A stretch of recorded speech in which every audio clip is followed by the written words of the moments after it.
What's good? What's good? What's good? You too. It's your boy Jared, and welcome back to Black Star Podcast. Now, right now, let me see if stream level's good. Make sure I can actually hear this bitch because I don't know. For some reason, I feel like my shit's been off. So let me see something.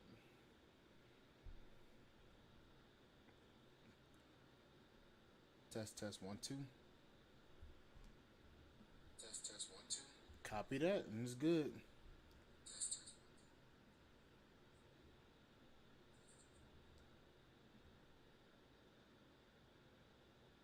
All right, so my shit's going good. Okay.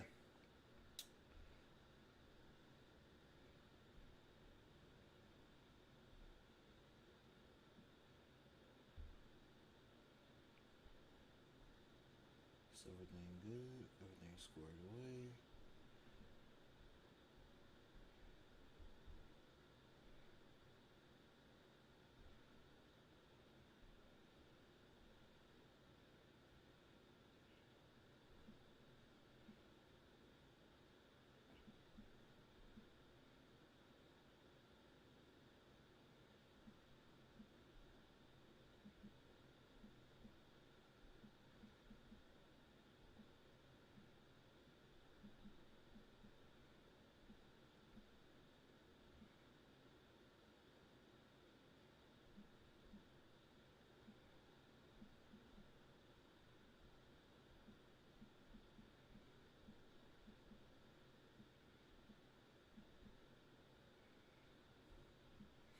All right. I just had to get a little bit of my shit together. So, what's good, guys? Welcome back to Black Star Podcast. This is your boy Jared, and today I'm going to be talking to you guys about used cars. Now, this is something I'm very passionate about, and this is something that I'm very knowledgeable about. Now, we about to destroy this little notion of what the fuck is that? Oh, zero. We're gonna destroy this little notion of newer cars are better, or newer cars cost less, and you have to pay for newer cars provide a better sense of security than an older car. Now, a lot of people feel that newer cars are better and they provide less of a headache. What if I told you you was wrong? What if I told you that buying a new car could be just as hassling as buying an older car and paying off that older car and then put maintenance into that car? At least for certain cars. I'm gonna talk about the cars that's worse off used than new. But typically, buying a older car is gonna be a lot better for you financially than buying a newer car. Cause you gotta worry about this. Gotta look from this standpoint. Newer cars, yes, they're more efficient. They're better for the environment. They are better. They have better fuel mileage. They have better materials, better components, better everything. Not really. Whereas older cars, they're gonna have more miles, you're gonna have to do a lot more maintenance to them to keep them on the road. Granted, I understand that point of it, but here's where it's going to flip. With newer cars, you're gonna have to worry about more precise engines, which requires computers, electronics, um, higher maintenance costs, more frequent trips to the dealership, or I should say dealership, because them bitches are always taking your money. And they're going to require a lot more delicate precision when handling them. Now, older cars, yeah, you gotta replace the transmission, get the transmission rebuild the engine, do a couple of things, head gaskets. You gotta worry about all this stuff. But that compared to a newer car, let's just take it as an example. Say for instance you buy, and this is gonna be a very bad example, but say for instance you buy a brand new BMW. Oh, I'm going there today. If you buy a new BMW, those payments are going to be around 9 to 1,000, 1,500 at the most for a BMW. Now, say if you got a older BMW. I know my mechanic friends about. I know my mechanic viewers about to say this nigga stupid. This motherfucker stupid. Say for instance you buy a older, like a pre-99, a pre-90s. No, not a pre-90s. A pre-2000s BMW. Simpler electronics. Simpler. A lot of things were simple. Now, say for instance you buy. The maintenance is going to be, I don't want to give my hand because you know where I'm going with this. You know where I'm going with this. I don't want to give my hand away because it's going to show what I'm about to do on the next show. The electronics is simpler. The components are expensive. But you get a $5,000 car. A newer car, everything is ran by electronics. Everything is ran by computers. So say for instance, engine mile. Say for instance, you're at 60,000 miles. Your engine module goes out. Or you get a rod knock. I'm not trying to go there, but you know I got to go there. Fuck it, let's take away from BMWs because that's giving my hand away. A new Ford. So you get a new Ford F-150. You got a bumper to bumper warranty. You got for up to 60,000 miles, up to 5 years. And you have a 2004 F-150, Crew Cab, Laramie, or King Ranch. All the good interior. The sexy fucking 2000, early 2000s. That leather, oh, perfecto. But all you gotta do is just replace the engine in that F-150, in the older F-150. It's going to be cheaper for you to replace the engine in that F-150 than it is for you to do a monthly payment on a new F-150. A new F-150, because I had one, a 2020 Ford F-150 Crew Cab, 2-wheel drive Crew Cab, 2.7 V8, V6, not V8. I love that truck. It got good fuel mileage. I ain't even gonna lie. But right now in this economy, fuck no, I do not want it. But just say for instance you do a you paying $660 to $700 every month on that truck. Now, $660 since I was doing that, I was doing $660 every month for my car payment. Let me pull up my calculator. Now, I only had my truck for a year. 660 times 12 months. That was $7,912. no, $7,920. Now the '04 F-150s, those 5.4s. So I got a 5.4. I can get a Ringman engine. I can get a Ringman engine for about $4,000. I just literally in half. Now, me, since I'm a gearhead, I will obviously do the engine swap myself. I will obviously do that.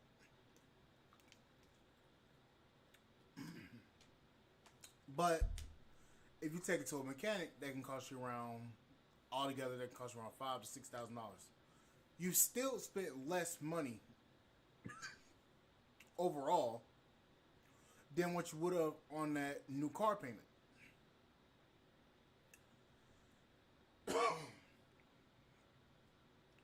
I'm not the type of guy. I'm not the type of guy that looks at older vehicles as a hindrance. I look at older vehicle as something that get you from point A to point B, something that you can work on, something that you can ride around in and not worry about it getting dinged up. Now with a new car, you gotta worry about everything getting dinged up, depreciation, all the electronic, all the emissions equipment, the electronics, all of that failing. You got to worry about much more with a newer vehicle than what you would with an older vehicle. Granted, you got miles on the older vehicle and all the stuff, but you still don't have to worry about the expensive repair costs of a new vehicle. Sure, the repair costs of an older vehicle are going to be expensive. So what? But for long term, I'd rather do a $4,000 engine swap or $5,000 engine swap than do a $790 $20 car payment per year. That's just me. Now, if you got the money to spend on a brand new F-150, granted, take your ass on. But I look at it this way: if I can't afford to buy two of them, two trucks for $60,000, if I can't afford to buy two trucks for with each truck at 60,000, so that's around 120,000. If I can't put $120,000 for both of those trucks and buy them outright, I don't need it. I don't deserve. I don't want it. Reason being is because because those trucks are gonna depreciate. Why buy something old? Why buy something new and then you lose 20% to 40% of its overall estimated value as soon as you drive it off the lot? Then just buy a used car and do maintenance, repair,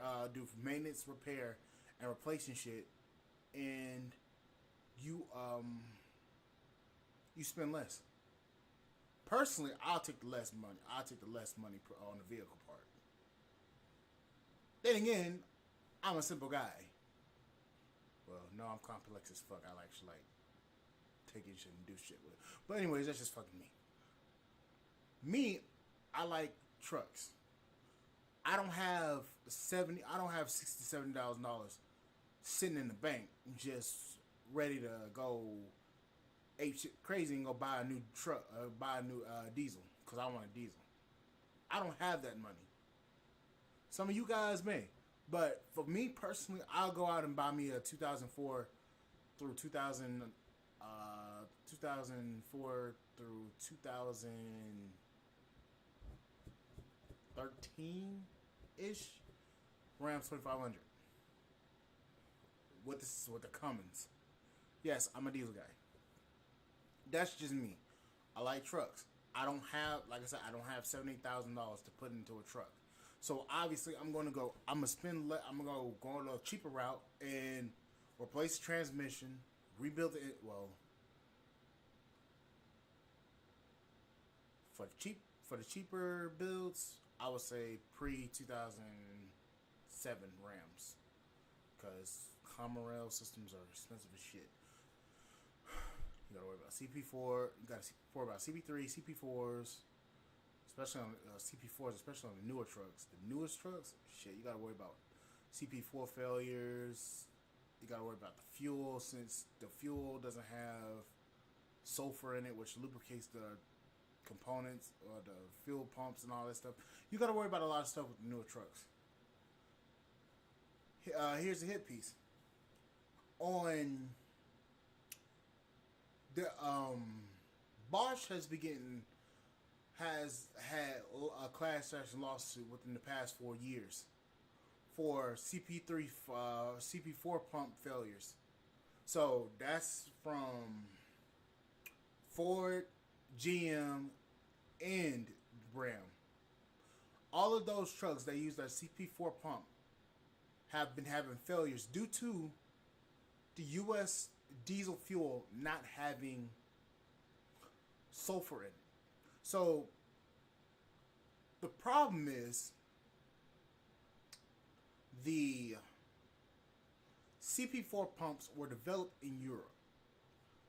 European diesel has sulfur in it to help lubricate the components of the fuel system. Now, with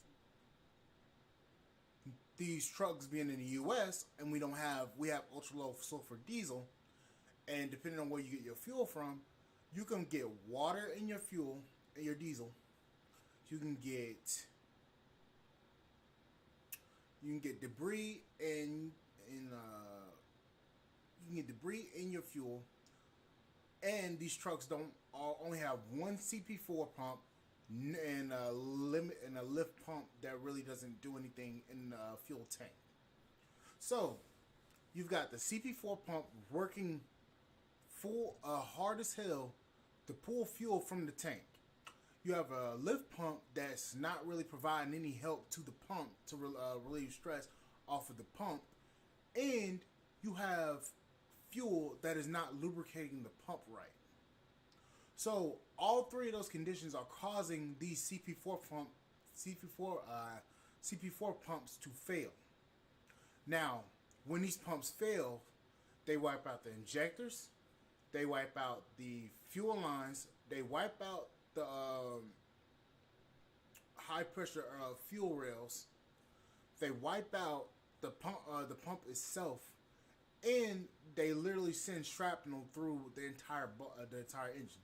So that's going to require you to do if it needs a full engine rebuild, new injectors, which cost $4,000 to $5,000 for a full set of injectors, depending if you have a 6-cylinder diesel, aka Cummins, or a 8-cylinder diesel, which GM and Ford use. That gets expensive, and those are just the injectors. The CP4 pump itself costs around $2,000 to $5,000, depending on which truck you use, and if you get an aftermarket pump. Now, me personally, I know about Common Rail Systems, so me, obviously, I'm gonna put a bully dog or a fleece lift pump to a fuel sump, so that I'm constantly getting fuel to the lift pump, so I don't have any air in the system, and also have a lift pump to actually with a fuel separator system on it, so I can separate the fuel from the water, so I can keep my fuel water free. That way I'm not running any contaminated fuel to my pump. Then I will also add a dual CP3 pumps. I will go from a CP4 to a CP3, and I will do dual CP3 pumps. That way I split the load to both pumps. That way I have both pumps running half volume, running half capacity, so I'm not wearing out my pump faster. And that's on the newer diesels. So me explaining that all to you, what you just heard was ching ching ching ching ching ching ching. That's all you heard when the pump fails. That's all you hear. It's ching ching ching ching ching ching, because newer vehicles are requiring more electronics in order to run properly. With the older vehicle, yeah, you can run a CP3 pump, and the older 2004 diesels, they have common rail systems, but they're a lot cheaper. You don't have to worry about you don't have to worry about coding the injectors to specific to each cylinder. You don't have to worry about any of that shit. That's just diesels. Now let's get into the cars. With newer cars, you have high pressure fuel systems too. You have you have charcoal canisters. You have emissions control modules. You have computers that run you have variable valve timing. You have all of this stuff. Now, let's hit on this point. Variable valve timing, or and multi air injection systems. So basically, on the GMs, the V8s, post 2007. We getting into this because you guys need to understand what's going on with the GMs, with the GM V8s. So the V8s in the Suburban, the Silverados, Sierras, Avalanches, Tahoes, all of these trucks. Hell, even the damn, even the post 2000, even the 2014 and up Jeep Cherokees with the V8s and the V6s, the Rams, the Challengers, Chargers, anything nowadays with the V8 has a version of a multi-air injection system. So meaning, or cylinder deactivation in a sense. Well, cylinder deactivation. Each one of these vehicles has a cylinder deactivation system. The part and those requires variable valve timing, fuel system diagnostics, and all this stuff to sync into one system. So, say for instance that computer system goes bad, bam, that's a $5,000. That's $5,000 going to a mechanic right there. And this is after 2007. These are all newer age vehicles. I'm talking about after 2007. So even if you get an old used Suburban, which I won't have to worry about the cylinder deactivation programs on it. But I'm gonna get ahead, so I'm not worried about shit. Damn. Oops. I'm not worried about that. Because I obviously know places where to take this shit off. But you have to worry about so much shit dealing with these newer age vehicles that is crazy. And then there are more computers going into these cars. The infotainment system. Let's get into that. Tesla. I'm about to really piss some of you off. Tesla has a big ass 12-inch to 14-inch screen in the center console. Then you have gauges, driver interface system in the dashboard so you can see your speed, battery percentage, and all that shit. Tesla had a lawsuit because there's 12-inch, what's that, 14-inch screen or 12-inch screen? I don't know. I don't keep up with Tesla. They had a lawsuit to where, because the screen went out in a 2-year-old car, they had a lawsuit. Guess what it cost to replace that screen? $5,000. Now, I might be off of my number, But I know it was above $5,000 to replace that damn screen and to get the screen recoded to the car and all that shit. That costs about over $5,000. And then you have to go to Tesla to get the car fixed. If anything breaks with the Tesla, you have to take it to a Tesla shop or a Tesla dealership. It is mandatory. No other dealership, no other car, no other mechanic shop can work on the Tesla because Tesla has the supply chain on lock. So Tesla is gonna be you in all sorts of different ways because they have a lock on the supply chain. Sorry to say it. A lot of people don't get this through their heads with these newer vehicles. You can't escape the fact that these newer cars are so advanced that a typical home everyday mechanic, they cannot work on these vehicles because these vehicles require a dealership grade scan tool to even get into the diagnostic program. Then you have to have specialized computer software on your computer to even begin to mess around with anything in the computer system. And then to let's just say you get a used BMW. In order to change out a button on the, let's say, you know how BMWs have a trunk button that actually allows you to, that allows the trunk to close and open on the 7 Series. In order to change that button, you have to recode that entire button to that car. And this is 2011 and up. In order to use that button, that function on the car again, you have to recode that entire button to the car.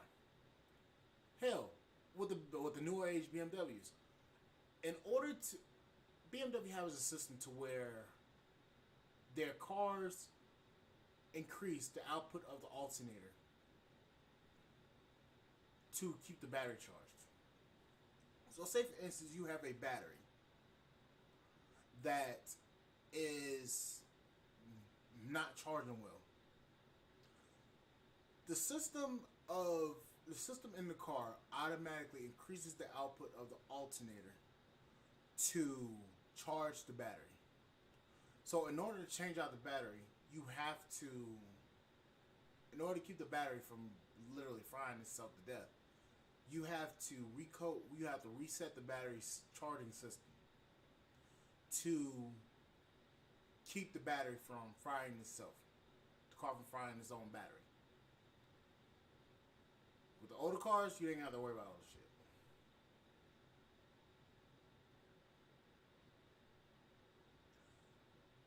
I'm starting to change some of y'all minds, right? Another thing,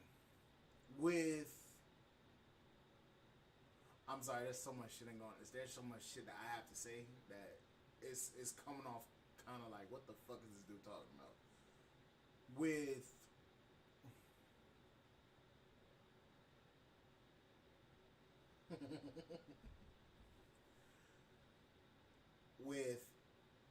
a lot of vehicles, yes, it's best to get them brand new. But there's going to be an offset cost to getting them brand new. And if you're getting a used new vehicle with, let's say you get a Mercedes, a 2014 Mercedes S-Class. Those are some beautiful ass cars. I ain't even gonna fucking lie to you. Those cars are immaculate. You get one of those with 120,000 miles on it. You're gonna be looking at doing some extensive maintenance to keep that car on the road. With those cars, you gotta worry about their air suspension. Range Rover. If you get a Range Rover, let's say you get a 2014 Range Rover or a Land Rover Range Rover SVR. The supercharged one, the high performance model. You gotta worry about the air suspension. You gotta worry about the engine. Gotta worry about the transmission. Gotta worry about the dashboard. Gotta worry about all sorts of little components in those cars. Me, I take simplicity.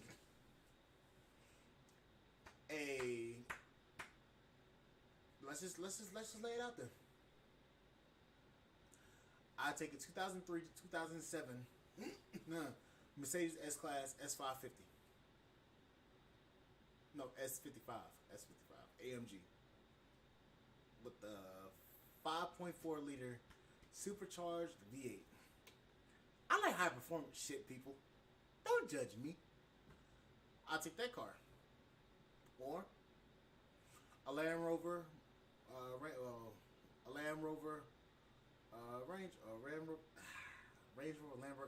It's so stupid how they got the truck named. It's so retarded. I don't know which one to call it. Land Rover or Range Rover. Which fucking one is it? Land Rover, Range Rover. What the fuck I look like saying that? I get one of those post 2000s. But, of course, I'm not trusting British engineering with engines. I do an LS swap. Everybody's seen on the internet that LS swapped Land Rover. Big ass turbos. Yes, that's beautiful. Or I get a Suburban. Yeah, 2007 Suburban. But obviously, I'll take that cylinder deactivation shit off my truck because I'm not about to have reliability issues. Or get a newer age, like a 2015 model. I can still do the same thing. It's technically like the same engine. Just key differences. More emission shit. But in all fairness and all honesty, I would get a used vehicle before I buy another new vehicle. Hell, I'm looking to get rid of my Escape. Only reason why I'm trying to get rid of my Escape because I got a feeling that damn 3-cylinder, that shit ain't gonna last too long. I got a feeling around 50,000 miles that engine will go. Because you got these car companies putting these small ass engines inside these bigger cars. My Ford Escape has a 1.5 liter 3-cylinder engine in it. I have all-wheel drive. Now, I'm not sure how much horsepower my car makes. I think it makes around 250, 200. I'm not even sure. But my car weighs around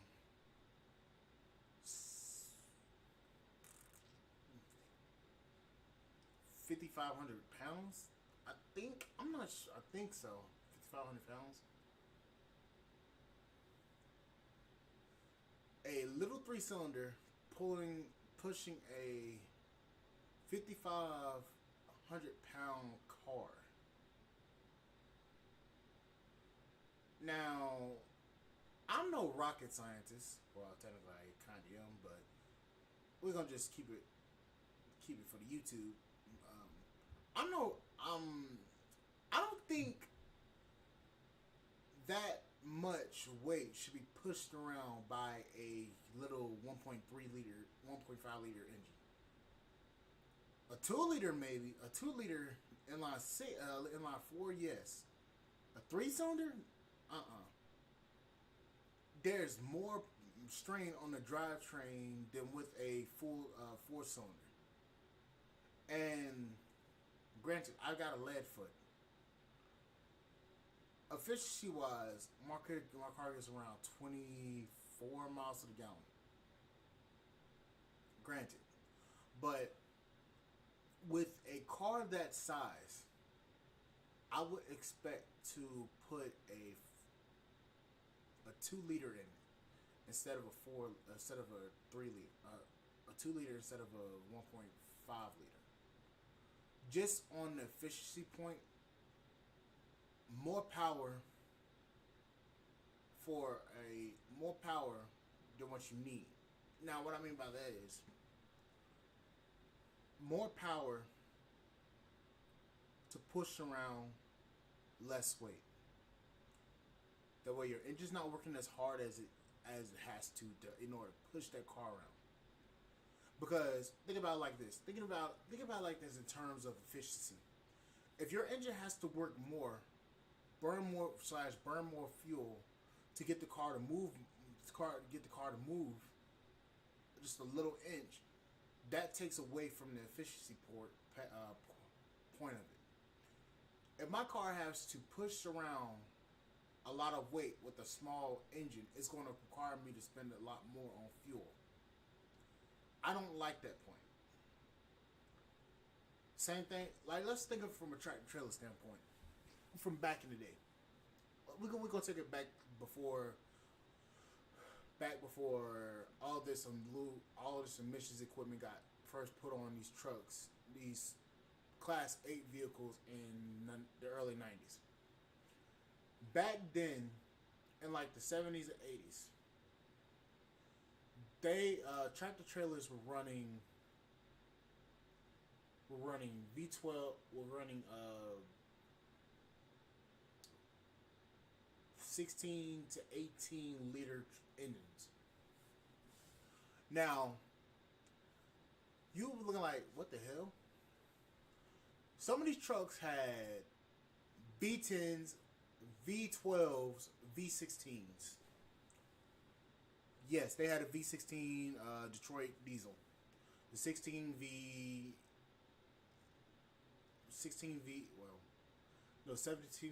71V16. I think I'm getting those two mixed around. 18V71.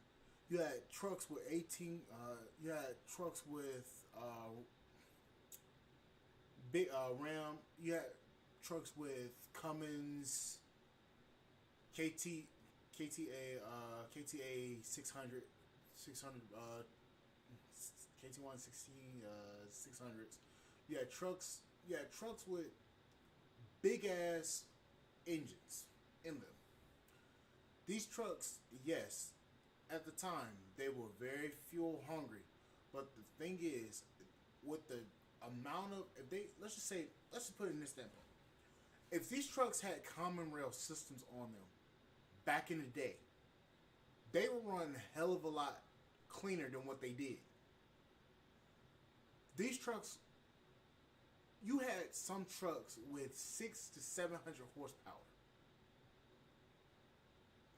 600 to 700 horsepower. Some of these trucks had over 2,000 pounds-feet of torque. The Cummins, the KTA, some of this, they have to build a specialized Eaton transmission unit to even stand the power of these trucks. Because they had over 2,000 pound-feet of torque going to the wheels to pull these trucks. These trucks were some of the most amazing pieces of mechanical history in the U.S. I'm fucking impressed. Trucks nowadays, yes, they have more fuel efficient engines, but typically some of these trucks are running around 400 horsepower. Cat stopped making engines. And those of you who know what I'm talking about, Caterpillar.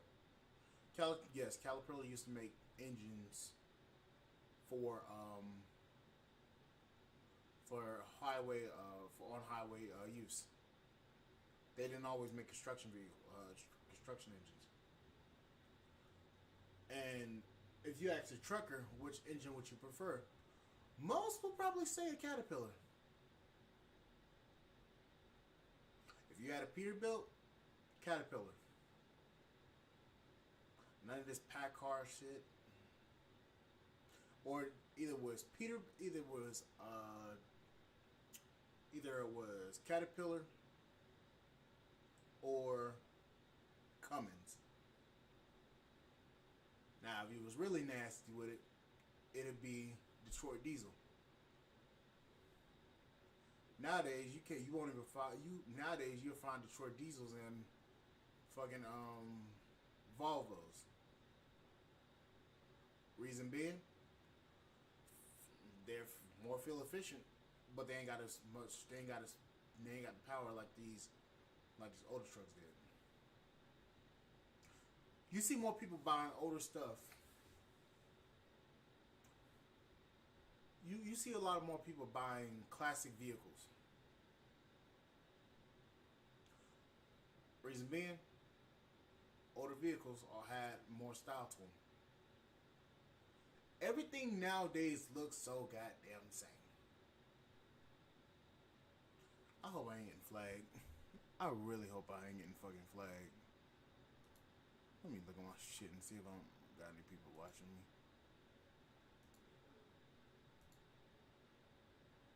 Hold on, guys. Let me go to my fucking stream. Damn, ain't none of y'all motherfuckers on this bitch. Damn. Oh well, fuck it. Y'all watch the shit, so I don't give a fuck. But anyways, everything nowadays looks so similar, so the same. And you got people literally like collectors, especially car collectors, even normal everyday Joes that aren't really gearheads like that. You got them buying older vehicles. There's a shit ton of older vehicles I want. I want a 90, I want a 59 Plymouth Suburban 4-door station wagon. Reason why? It's different. Yeah, I drop a modern day V8 in it, maybe. Maybe it's been a 440, 426 Hemi. Something nasty with it, Do a little something with it, A little bit of spice on it, But that's just me. I like older vehicles. I'm not somebody that has to have the newest stuff on the block. And the reason why is because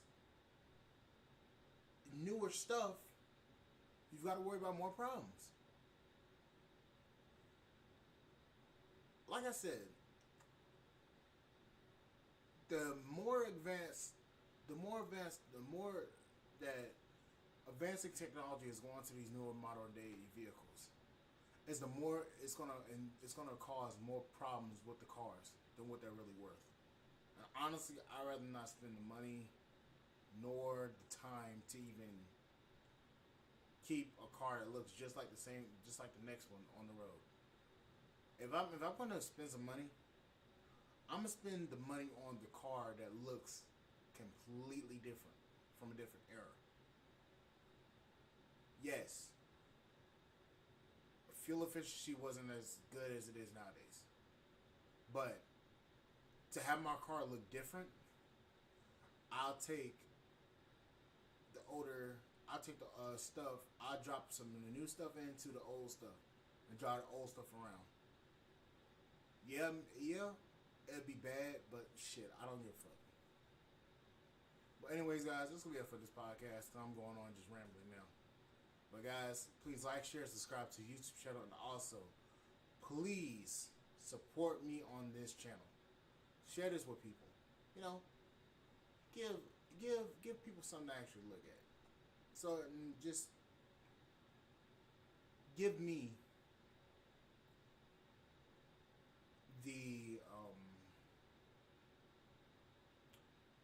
the support I need so that I can keep going on with this content. But anyways, guys, I'll see you guys on the flip side. And guys, I will be doing a video about the used German cars, because we really need to talk about this, because a lot of people need to understand that German vehicles, they're only meant for a certain crowd, and that crowd is very, very exclusive. But anyways, guys, I'll see you guys on the flip side, and thank you guys for listening to the podcast. I will see you guys later, and thank you for listening. Bye, guys.